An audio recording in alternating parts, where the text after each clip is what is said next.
யார சொல்ற மச்சி என்றபடி அவன் தோளில் கை போட்டான் அனீஷ். கவின் பட்டென்று பார்வையை மாற்றிக்கொண்டான். என்னடா? இல்ல, யாரோ அழகா இருக்காங்கன்னு சொன்னியே, அதான் எந்த ஃபிகர்னு கேட்ட என்று அவனும் ஏதாவது ஃபிகர் சிக்குமா என்று சல்லடை போட்டான். நான் எப்படா சொன்னேன், உனக்கு வேற வேலை இல்ல என்று அவன் கையை உதறிவிட்டு சென்றவன் பெருமூச்சு விட்டு கொண்டான். சமர் விழிகள் தமிழை தேடிக்கொண்டிருந்தது. கோவிலில் கூட்டமாக இருந்ததால் பெண்ணவளை அவன் தொலைத்து விட்டான். அவள் எங்கிருப்பாள் என்று அவன் தேடிக்கொண்டிருந்த சமயம் அவன் இடையை கிள்ளியது ஒரு கரம். அவன் பட்டென்று திரும்பி பார்த்தான். அங்கே முட்டியை தொடும் மாடன் உடையில் பிரவுன் கலரில் உதட்டு சாயம் பூசி தலையில் கலர் கலராக கலரிங் பண்ணி ஒருவித திமிர் பார்வையுடன் நின்று கொண்டிருந்தாள் மேனகா, ராவணன் தங்கை. மேனகாவை அவன் இங்கே எதிர்பார்க்கவில்லை. அவளைக் கண்டு அவன் கண்கள் ஒருவித அருவருப்புடன் விலகி செல்ல நினைக்க அவளோ அவனை விடாமல் பிடித்து கொண்டாள்.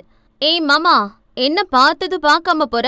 என்ன திமிரா என்றாள் அவனை முறைத்து பார்த்தபடி. லுக் மேனகா, உன்கிட்ட பேச எனக்கு விருப்பம் இல்ல.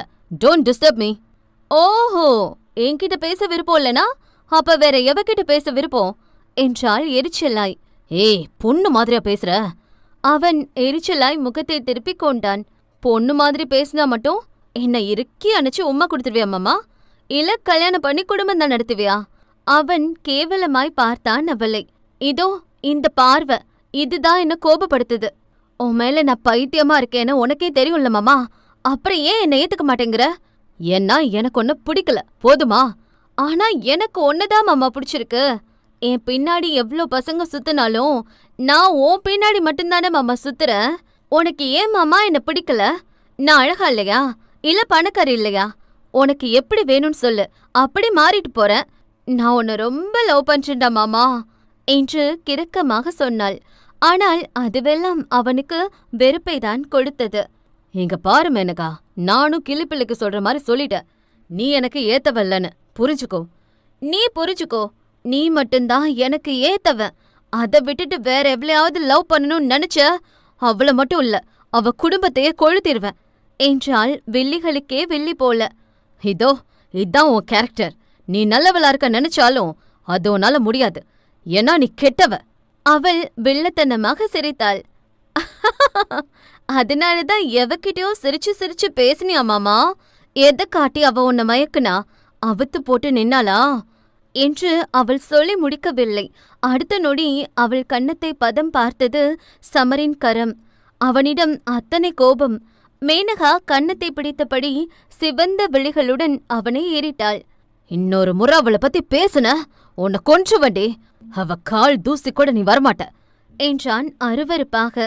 அதே சமயம் தன் தோழியை தேடி சென்ற தமிழை ஒரு வலிய கரம் இழுத்து பிடித்து அந்த கோவிலின் பின்பக்கம் இருந்த குகைக்குள் குண்டுகட்டாக தூக்கி சென்றது. தமிழோ அந்த உருவத்திடமிருந்து திமிரி விலக நினைத்தாலும் அவன் அவளை விட பல மடங்கு வலிமையாக இருந்தான். அவன் சுண்டு விரலை கூட இவளால் அசைக்க முடியவில்லை. அவளை குண்டுகட்டாக தூக்கி சென்றவன் அந்த குகைக்குள் தூக்கி சென்று பட்டென அவளை கீழே போட்டான். நல்ல வேளை, கீழே கொஞ்சம் மண்ணாக இருந்ததால் அவளுக்கு அடிபடவில்லை. கையில் மட்டும் சின்ன சிராய்ப்புடன் தப்பித்து கொண்டாள். ஏய், யாருடா நீ என்று நிமிர்ந்தவள் கண்கள் அங்கே திமிருக்கே இலக்கணமாய் நின்றவனை கண்டு திட்ட வாயெடுத்தவளின் இதழ் அப்படியே மூடிக்கொண்டது. கையில் இருந்த மண்ணை தட்டி விட்டவள் மெல்ல எழுந்து அங்கிருந்து விலகி நடக்க முற்பட்டாள். ஆனால் அதற்கு அவன் வழிவிட வேண்டுமே. அத்தனை எளிதில் விலகி செல்லவா இவ்வளவு தூரம் தூக்கி வந்தான்? என்ன பண்றீங்க, விடுங்க, நான் போனோம் என்று தரையை பார்த்தபடி சொன்னவளின் கையை பிடித்து இழுத்து அந்த சுவரோடு அணை கட்டியவனின் விழிகள் அவளை உச்சி முதல் உள்ளங்கால் வரை ஸ்கேன் செய்தது. யாரும் இல்லா இடம். அவன் நெருக்கம் தந்த பயம் என பெண்ணவள் நெற்றியிலிருந்து வடிந்த வியர்வை துளி அவள் மூக்கில் பட்டு தெரித்தது. பபிள்காமை மென்றவனின் விழி அவளின் அங்க வளைவுகளை துல்லியமாக அளவெடுத்து சென்றதை அவளால் உணர முடியாமல் இல்லை. அவள் கத்த முற்பட்டாள். அவன் பட்டென அவள் இதழை மூடினான். அவள் அதிர்ச்சியுற்று அவனை நிமிர்ந்து பார்த்தாள் பயந்த விழிகளுடன். அத்தியாயம் 14. அவள் குண்டு கண்கள் இரண்டும் தன் முன்னே நின்றவனைக் கண்டு கோலிக்குண்டை சுற்றிவிட்டது போல் அங்குமிங்கும் பயத்தில் உருண்டு கொண்டிருந்தது. வாயில் வைத்திருந்த பபிள்காமை மென்றபடி அவன் விழிகள் பெண்ணவளைதான் உச்சி முதல் ஒவ்வொன்றாய் எடை போட்டுக் கொண்டிருந்தது. தலைக்கு குளித்து மொத்த முடியையும் அழகாய் பின்னி போட்டிருந்தாள். அது அவள் நடக்க ஏற்ப அங்குமிங்கும் அசைந்து கொண்டிருந்தது. வில்லாய் வளைந்த புருவங்கள் த்ரெட்டிங் செய்யாமலேயே அழகாய் இருந்தது. அதற்கு நடுவே ஒரு வட்ட கருப்பு பொட்டு, மீனை போல் அழகான கண்கள். அதுவும் அவனை கண்டு மிரண்டு அங்குமிங்கும் முழன்று கொண்டிருந்தது. சாயம் பூசாத சிவந்த இதழ்களின் மேல் அழகாய் ஒரு மச்சம். அதுவும் கூட அவனை மயக்க நினைக்கும் ஆயுதமாகவே தோன்றியது அவனுக்கு. அவள் அங்க வளைவுகளை அந்த பிரம்மன் கொஞ்சம் நேரமெடுத்து செதுக்கிவிட்டானோ என்னவோ.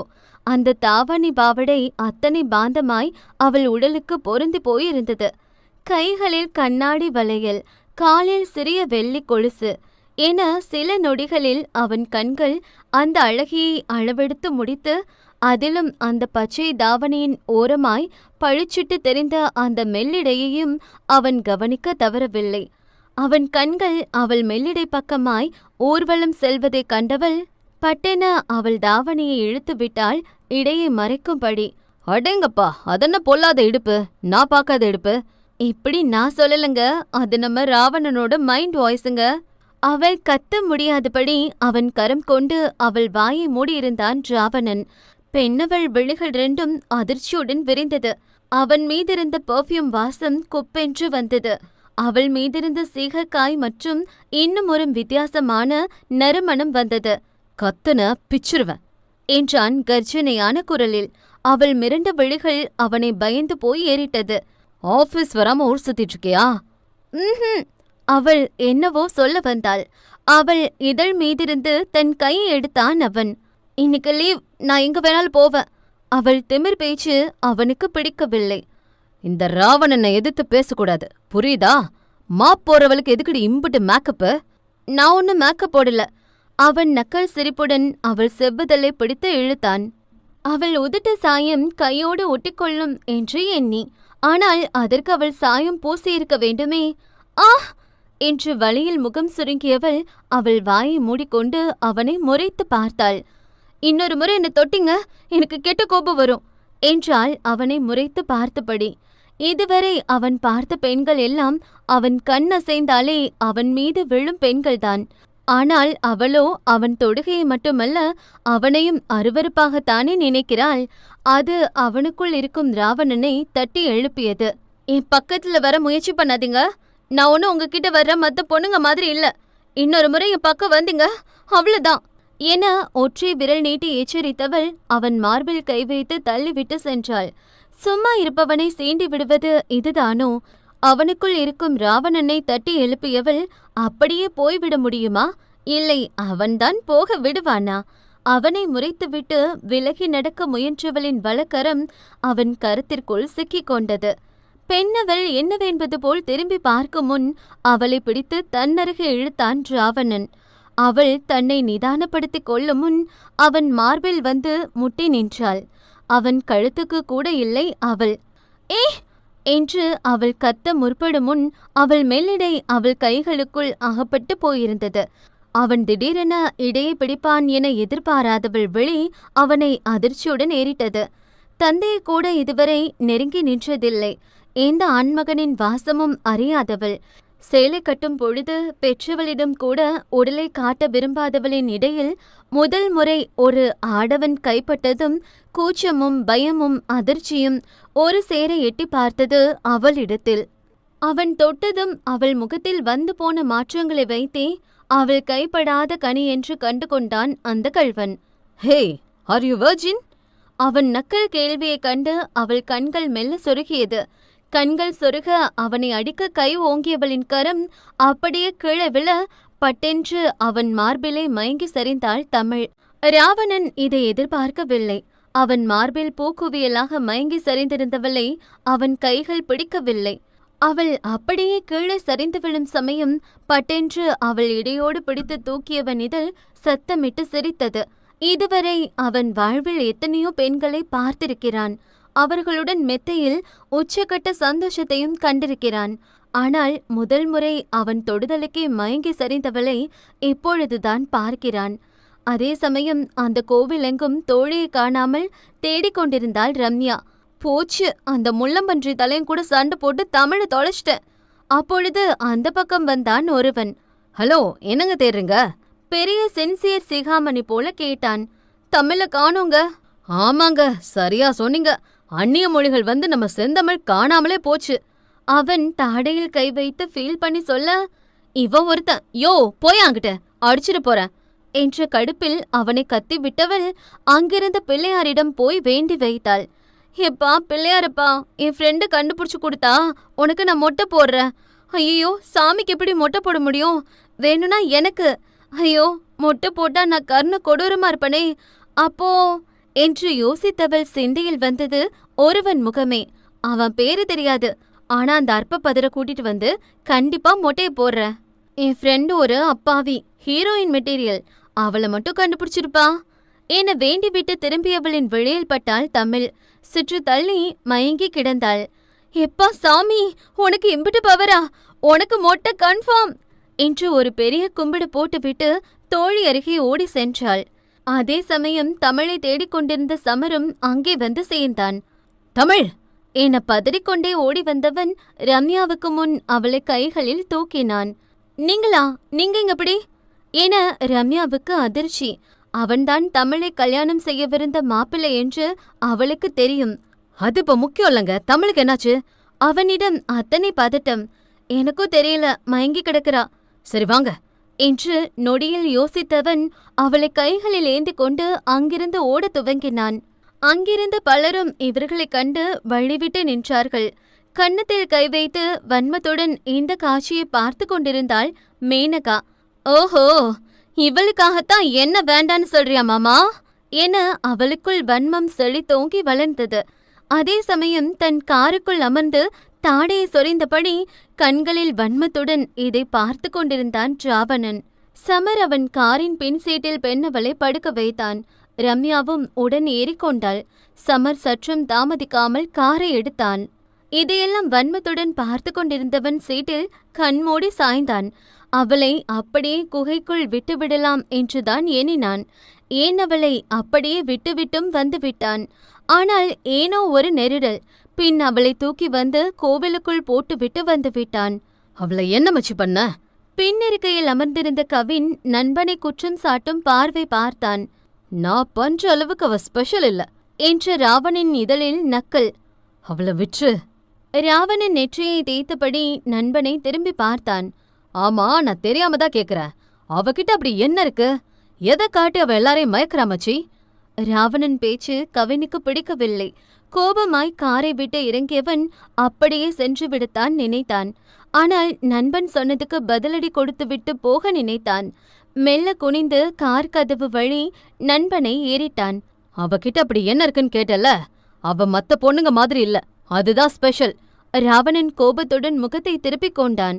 ஒரு நாள் உனக்கே அது புரியும், அவ ஸ்பெஷல்னு என்று கடையோர சிரிப்புடன் சொன்னவன் அங்கிருந்து விலகி செல்ல ராவணன் கோபத்தில் ஸ்டேரிங்கின் மீது கோபத்தை காட்டினான். அவ எனக்கு எப்பவுமே ஸ்பெஷல் இல்ல என்றவனின் மூடிய கண்களின் முன்னே வந்து சென்றது. சற்று முன் பார்த்த அவள் குண்டு கண்களும் அந்த சாயம் பூசாத இதழ்களும். ஷிட் என்று இன்னும் கோபமானவனுக்கு அவள் சொன்ன வார்த்தைகள்தான் மீண்டும் மீண்டும் சிந்தையில் ஓடியது. பக்கத்துல வர முயற்சி பண்ணாதீங்க, நான் ஒன்னும் உங்ககிட்ட வர மத்த பொண்ணுங்க மாதிரி இல்ல. நீயும் மத்த பொண்ணுங்க மாதிரி தாண்டி. கூடிய சீக்கிரமே அதை ப்ரூவ் பண்ணி காட்டுற. இந்த ராவணன் கிட்ட மயங்காத பொண்ணுங்களே இல்ல, அதுல நீ விதிவிலக்கும் இல்ல என்று வன்மமாய் சொல்லிக் கொண்டான். அத்தியாயம் 15. தன் ஆடம்பரமான அறையின் இலவம்பஞ்சால் செய்யப்பட்ட மெத்தையில் அந்த விட்டத்தை வெறித்து பார்த்தபடி படுத்திருந்தான் ராவணன். அவன் முன்னே இன்று நடந்த காட்சிதான் மீண்டும் மீண்டும் ஓடிக்கொண்டிருந்தது. அதுவும் அவள் இடையே தொட்ட நொடி மயங்கி விழுவாள் என்று அவன் கொஞ்சம் கூட எதிர்பார்க்கவில்லை. அவன் ஒன்றும் யோக்கியமில்லை, உத்தமன் இல்லை. இதுவரை பல பெண்களுடன் கட்டிலில் உல்லாசமாக இருந்திருக்கிறான், அதுவும் பல பல போஸில். ஆனால் ஒரு இடுப்பை தொட்டதுக்கே மயங்கி சரிவாள் என்று அவன் நினைக்கவில்லை. இதுவரை அவளை சுடிதாரில் மட்டுமே பார்த்திருக்கிறான். அதனால் தாவணியில் பார்த்ததும் கொஞ்சம் வித்தியாசமாகத்தான் இருந்தது. அதுவும் அந்த சாயம் பூசாத இதழ்தான் மீண்டும் மீண்டும் அவனை தொந்தரவு செய்தது. அவன் மெல்ல கண்களை மூடினான். மூடிய கண்களின் வழி தெரிந்தாள் தமிழ். சிவப்பு வண்ண சேலையில் தேவதை போல் ஜொலித்தாள். இவன் கையை நீட்டி வாவென்று அழைத்தான். அவள் சிரித்தபடி ஓடி வந்து இவனை அணைத்தாள். இவன் அவள் கண்ணம் இரண்டையும் பிடித்து அவள் சிவந்த இதழில் முத்தம் வைத்தான். மீண்டும் வைத்தான். அப்படியே அவளை முரட்டுத்தனமாய் முத்தமிட்டு கொண்டிருக்கும் பொழுது அவளும் அவன் கன்னத்தை பிடித்து முத்தமிட துவங்கிய சமயம் திடீரென போன் கால் வந்தது. அவன் பட்டன கண்ணை திறந்து பார்த்தான். அனைத்தும் கனவு. போனில் அவன் தந்தைதான் அழைத்திருந்தார். இவன் போனை அட்டன் பண்ணி காதில் வைத்தான். Yes dad. Yeah sure. I can manage dad. No, நான் பாத்துக்கிறேன் என்று போனை அணைத்தவன் பெருமூச்சு விட்டு தலையை கோதிக்கொண்டான். என்ன யோசிக்கிறார் அவனா? அவன் எதிரி என முகத்தை தண்ணீர் கொண்டு அலசி கொண்டவன் இந்த முறை அவன் போனில் ரீனா என்ற பெயரை கிளிக் பண்ணி அவளுக்கு அழைத்தான். ஹாய் டார்லிங், எப்ப கூப்பிடுவீங்கன்னு வெயிட் பண்ண. இப்பெல்லாம் அந்த ரோஸ் தான் உங்க கண்ணுக்கு தெரியுறா. அதான் இப்ப கூப்பிட்டான்ல, என் கெஸ்ட் ஹவுஸ் வந்துரு என போனை அணைத்தவன் உடனே அவன் கார் சாவியை எடுத்துக்கொண்டு கீழிறங்கி வந்தான். அவன் அன்னையும் இப்பொழுதுதான் ஆபீஸ் வேலை முடிந்து வீட்டுக்குள் நுழைந்தார். பேருக்குதான் ஒரே வீட்டில் இருக்கிறார்கள். ஆனால் பெற்ற பிள்ளையை பார்த்து கூட பேச அவருக்கு நேரம் கிடைப்பதில்லை. பல நாளுக்கு பின் மகனை பார்த்த சந்தோஷத்தில் அவனை அணைத்து கொண்டவர் அவன் நெற்றியில் முத்தம் வைத்தார். ராவணா, நம்ம ஏன் இன்னைக்கு ஒன்னா உட்காந்து டின்னர் சாப்பிடக்கூடாது? ராவணனுக்கு அதில் நம்பிக்கை இல்லை. ஏனென்றால் அப்படி ஒரு சம்பவம் நடப்பதே அரிதுதான். இருந்தும் இத்தனை நாட்களுக்கு பின் அன்னையே கேட்பதால் அவன் சரி என்று ஒப்புக்கொண்டான். யா மாம், டெஃபினட்டா சாப்பிடலாம் என்று ஒத்துக்கொண்டான். அப்பொழுதுதான் இன்னொரு பக்கம் அவன் தங்கை மேனகா கோவத்துடன் எங்கோ கிளம்பிக் கொண்டிருந்தாள். அவள் எப்பொழுதும் இப்படித்தான் என்பதால் அவன் பெரிதாய் அதை கண்டு கொள்ளவில்லை. சில மணி நேரங்கள் கழித்து மெல்ல கண் விழித்தாள் தமிழ். அவள் பக்கத்தில் தான் அமர்ந்திருந்தான் சமர். அதுவும் அவளையே பார்த்தபடி. சமரை கண்டதும் அவள் மெல்ல எழுந்தமர முயன்றாள். ஸ்ட்ரெயின் பண்ணிக்காத தமிழ். அவள் சிறு புன்னகையுடன் மெல்ல எழுந்தமர்ந்தாள். அவன் பில்லோவை எடுத்து அவள் முதுகுக்கு பின்னே வைத்தான். ஒரு வழியா அவ கண்ணு முழிச்சுட்டா. இப்பயாவது டீ குடிப்பீங்களா என்று 4வது முறையாக அந்த டீயை சூடு பண்ணி வந்து கொடுத்தாள் ரம்யா. இம்முறை சமர் சிறு புன்னகையுடன் அந்த டீயை வாங்கி கொண்டான்.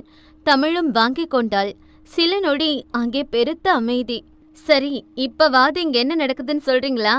நீ ஏன் தமிழ் மயங்குன? அவள் உண்மையை சொல்லவில்லை. நெருப்ப பார்த்ததும் மயங்கிட்டேண்டி. தமிழுக்கு கோவில் நெருப்பு கண்டால் பயம். அதாவது விளக்கேற்றுவது ஒரு மாதிரி தலை சுற்றி கொண்டு வரும். அப்புறம் நீங்க எப்ப இருந்து பேசிட்டு இருக்கீங்க? சமரும் தமிழும் ஒருவர் முகத்தை ஒருவர் பார்த்து கொண்டனர். என்ன சைன் லாங்குவேஜா? வாய் விட்டுதான் சொல்லுங்களேன். சமர் ஒரு வாரமாய் நடந்த விஷயத்தை சொன்னான். சமர் மீதும் ரம்யாவுக்கு கோபம் இருக்கத்தான் செய்தது. ஆனால் அவன் மட்டும் என்ன செய்வான்? பெற்ற குடும்பமே அவளை நம்பாத போது எங்கிருந்தோ வந்தவன் நம்ப வேண்டும் என எதிர்பார்ப்பது சரியா? அத்தனை பேர் முன்னாடி உங்க அம்மா தமிழ் அசிங்கப்படுத்திட்டு போனாங்க. இப்ப நீங்க வந்து பேசுறீங்க. எனக்கு ஒன்னும் புரியல. ஆனா ஒன்னு மட்டும் சொல்றேன், என் தமிழை யாரு கஷ்டப்படுத்தினாலும் நான் பார்த்துக்கிட்டு சும்மா இருக்க மாட்டேன். ரம்யா சொல்வதை அவன் தவறாக எடுத்துக்கொள்ளவில்லை. அவள் சரியாக பேசுவதாய்தான் அவனுக்கு தோன்றியது. அவன் சிறு மௌனத்திற்கு பிறகு பேசினான். அன்னைக்கு எங்க அம்மா பண்ணது மட்டும் இல்ல, நான் பண்ணதும் தப்புதான். நான் அப்படி போயிருக்க கூடாது.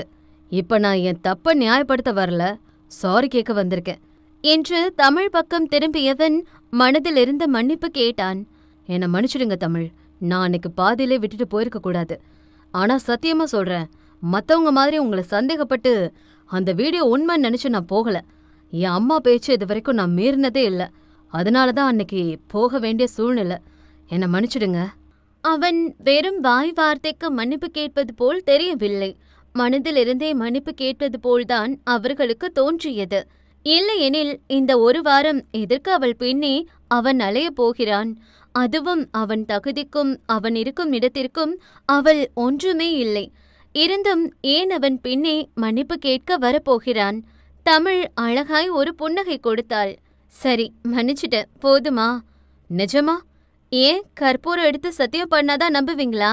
ரம்யாவுக்கு அவர்கள் பேச்சுவார்த்தை அழகாய் தெரிந்தது.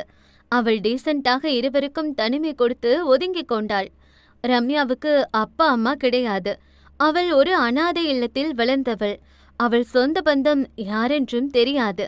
ரம்யா சிறு பிள்ளையாக அந்த ஸ்கூல் பேக்கை தூக்கி சென்ற நொடி அவள் பார்த்த முதல் தோழி தமிழ்தான். மற்றவர்கள் அவளை சேர்க்க யோசித்த போது நான் இருக்கிறேன் என்று அவள் தோளில் கை போட்டு அணைத்தவள் தமிழ். அவளுக்காக ஒவ்வொரு விஷயத்திலும் உடன் நின்றவள். அவள் வீட்டில் கொடுத்துவிடும் உணவை அவளுக்காக கொடுத்துவிட்டு அவள் சாப்பிடும் அழகை பார்த்து ரசிப்பவள். இப்படி சின்ன வயதிலிருந்தே தனக்கு ஒரு அன்னையாக இருந்து அவளை பாவித்தவள் தமிழ். தமிழ் என்றால் ரம்யாவுக்கு உயிர். அவளை யாராவது ஒரு வார்த்தை சொன்னால் கூட அவளால் தாங்கிக் கொள்ளவே முடியாது. ரம்யாவுக்கு ஒரே ஆசைதான், தன் தோழி தமிழுக்கு நல்ல வாழ்க்கை அமைய வேண்டும். அதற்காக அவள் என்ன வேண்டுமானாலும் செய்வாள். சமருக்கும் தமிழுக்கும் தனிமை கிடைத்தது இப்போது. இவ்வளவு நேரம் பேசிக்கொண்டிருந்தவர்களுக்கு இப்பொழுது என்ன பேச வேண்டும் என்று தெரியவில்லை. நான் அது என்று தொண்டையை செருமியவனைக் கண்டு அவளுக்கு சிரிப்புதான் வந்தது. உங்க அம்மா தேட மாட்டாங்களா? அவள் கடிகாரத்தை பார்த்தபடி கேட்டாள். அவன் சிறு சிரிப்புடன் தலையை கோதிக்கொண்டான். கிண்டல் பண்றீங்களா? இல்ல, உண்மையாதான் கேக்குறேன். மணி ஆச்சே. அவன் கடிகாரத்தை பார்த்தான். அச்சோ, ஆமா, டைம் ஆச்சு, அம்மா திட்டுவாங்க என்றவனைக் கண்டு அவள் சத்தமாக சிரித்து விட்டாள். பல நாள் ஆகிவிட்டது அவள் இப்படி சிரித்து. அம்மா பிள்ளையா இருக்கலாம், அதுக்காக இப்படியா? சமர் கண்கள் அவள் சிரிப்பதை ரசனையாக பார்த்தது. இப்படி சிரிச்சுட்டே இருங்க, ரொம்ப அழகா இருக்கீங்க. ஓஹோ, அப்ப சிரிக்கலைன்னா நான் அழகு இல்லையா? இப்படி கேட்டா எப்படி பதில் சொல்றது? அப்ப இல்லைன்னு எடுத்துக்கவா? ஐயோ, நீங்க ரொம்ப அழகு என அவன் பட்டென்று சொல்லிவிட அவளுக்கோ அதிர்ச்சி. உணர்ச்சி வசப்பட்டு சொன்னவன் நாக்கை கடித்து கொண்டான். நான் போகணும் என்று கதவு வரை சென்றவன் மெல்ல தலையை மட்டும் திருப்பி எட்டி பார்த்தான். ஏங்க? அவள் என்னவென்பது போல் பார்த்தாள். நான் ஒன்னு சொல்லணும். அவள் கண்களாலே என்னவென்றாள். கருப்பு மை எடுத்து கழுத்துக்கிட்ட வச்சுக்கோங்க. அவள் புரியாமல் பார்த்தாள். ஏன்? நான் தான் கண்ணு வச்சிட்டனே. அவள் கண்ணம் சிவந்தது. நீங்க இன்னும் போகலையா? உங்க அம்மாக்கு கால் பண்ணவா என்றவள் விளையாட்டாய் போனை எடுக்க, போயிட்டாங்க என்ற சத்தம் மட்டுமே கேட்டது. இவள் அந்த கண்ணாடி வழி தன் பிம்பத்தை பார்த்து அர்த்தமாய் சிரித்து கொண்டாள். அங்கே கெஸ்ட் ஹவுஸ் விட்டு அவசரமாய் கிளம்பிக் கொண்டிருந்தான் ராவணன். உடலில் ஒட்டு துணி இல்லாமல் படுத்து கிடந்த ரீனா அவனை இன்னும் கவர்ந்தழுக்க முயற்சி செய்தாள். ஏ பேபி, அதுக்குள்ள ஏன் போற? இன்னைக்கு டிஃப்ரெண்ட் போஸ்ட் ட்ரை பண்ணலான்னு சொன்னியே. அவன் கடிகாரத்தை பார்த்தபடி வேகமாய் அவன் நாடையை மாற்றிக் கொண்டிருந்தான். என் மாம் டின்னர் கூப்பிட்டுருக்காங்க, so I have to go என்றவன் வழக்கம் போல் அவள் முகத்தில் சில பணக்கட்டுகளை வீசிவிட்டு வேகமாக வெளியேறினான். அவனுக்குள் ஒரு ஆர்வம். பல நாட்கள் இல்லை, பல மாதங்களுக்கு பின் குடும்பத்துடன் ஒன்றாய் சேர்ந்து சாப்பிட போவதால். வழக்கத்தை விட வேகமாய் வந்தவன் ஆசையுடன் டைனிங் டேபிள் நோக்கி ஓட அங்கு அவனை வெற்று பாத்திரங்கள் மட்டுமே வரவேற்றது. அதே சமயம் அவள் போனுக்கு அன்னையின் பிஏ ஒரு SMS ஒன்றை அனுப்பியிருந்தார். தம்பி, அம்மா ஒரு முக்கியமான வேலையா போறதால இன்னொரு நாள் சேர்ந்து சாப்பிடலான்னு சொல்ல சொன்னாங்க. அதை கூட அவர் சொல்லவில்லை. ஆசையாக வந்திருந்தான். கோபத்தில் பல்லை கடித்தவன் அந்த போனை வீசி அடித்து அங்கே பரப்பியிருந்த மொத்த சாப்பாட்டையும் தூக்கி வீசி உடைத்தான் கோபத்தின் உச்சியில்.